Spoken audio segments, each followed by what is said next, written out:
What's up, guys? Kurt Hughes here with Ignite Baseball.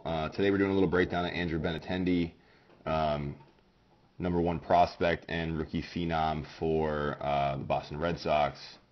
One of the things that I think he does really, really well is supports his body with his front leg and his swing. So you'll see he lifts up and then kind of begins to drift forward. You'll notice that the angle of his back leg or the angle of his knee doesn't really change a whole lot as he drifts forward. So if we look right here at his back knee, as he goes forward, you know he's not pushing with that because he's not really like extending. And then this angle right here from his hip to his foot, like this, as he lifts and drifts forward, he just grows that angle. So when he lands, that angle is greater than the one that he started with.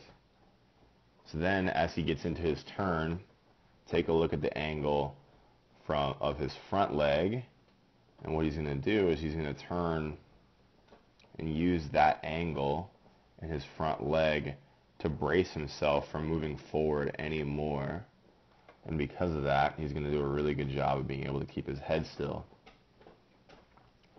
So if you do a really good job of bracing with your front leg, then you can pull really, really hard with your back leg and your obliques to get your body to turn really fast, because you'll be really confident that your head's not going to move in your swing. As long as your head doesn't move in your swing, you can be as aggressive as you want.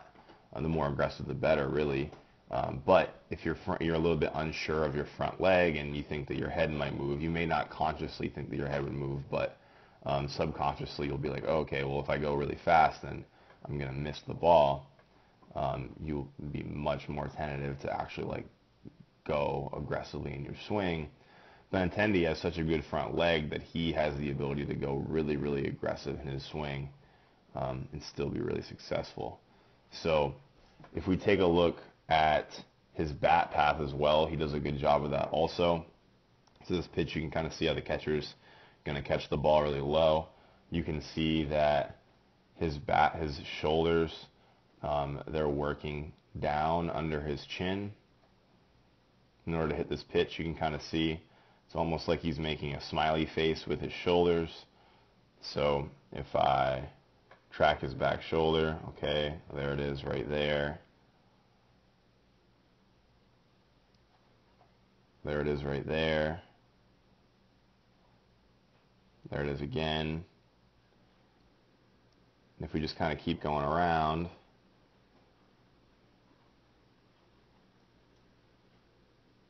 there it is again. And if I connect all those dots, it's a smiley face, because he hit this ball a long ways. So with Benintendi, he does a really good job of that, which allows his bat to get on plane of the ball and to stay on plane of the ball. So we'll take a look right here. It looks like his bat's kind of like above the ball, but if I track that again, if I go like that, and then I track it here, and now we're to curve it to its spot like the bat would do, and then his bat ends up out here. So this would be about the path of the ball, or of the bat, and the path of the ball is right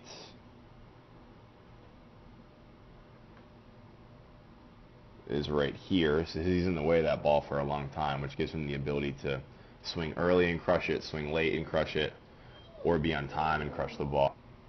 So now let's take a look at Benintendi in another swing. This is going to be the home run that he hit in the ALDS off Trevor Bauer. Take a look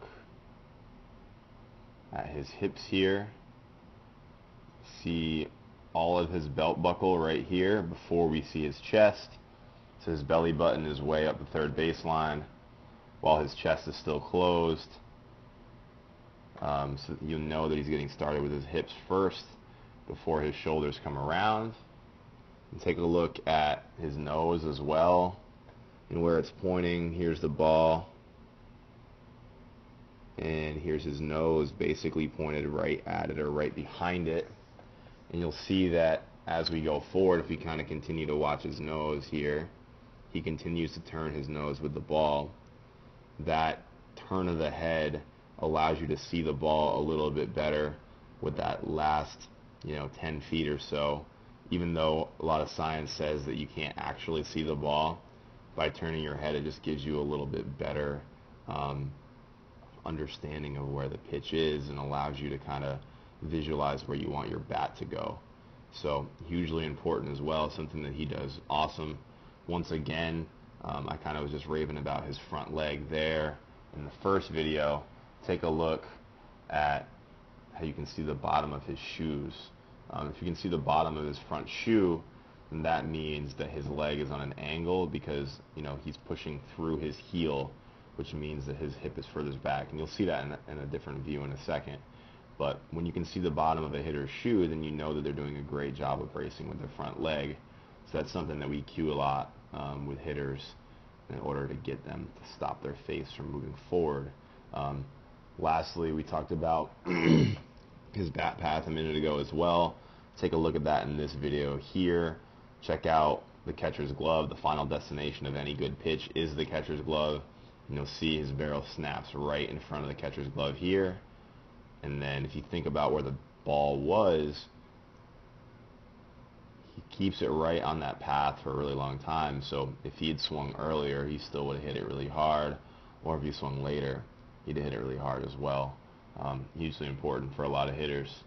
So now we're going to look at it from another view, same swing. Just the side view after they show him rounding the bases. Zoom out a little bit here. So it's not exactly the same angle that we were looking at before.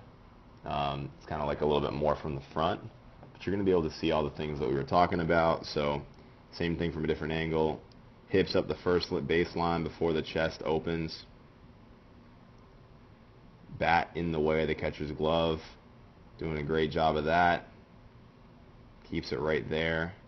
And the thing that I really want you to look at, it's the thing that people don't look at enough, is that front leg.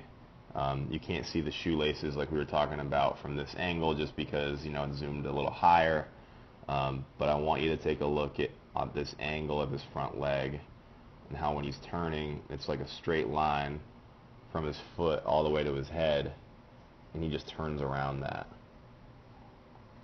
If you have an angle on your front leg and you can brace yourself so your head stays still like his is here, then you'll have the ability to swing really, really hard, but still swing accurately.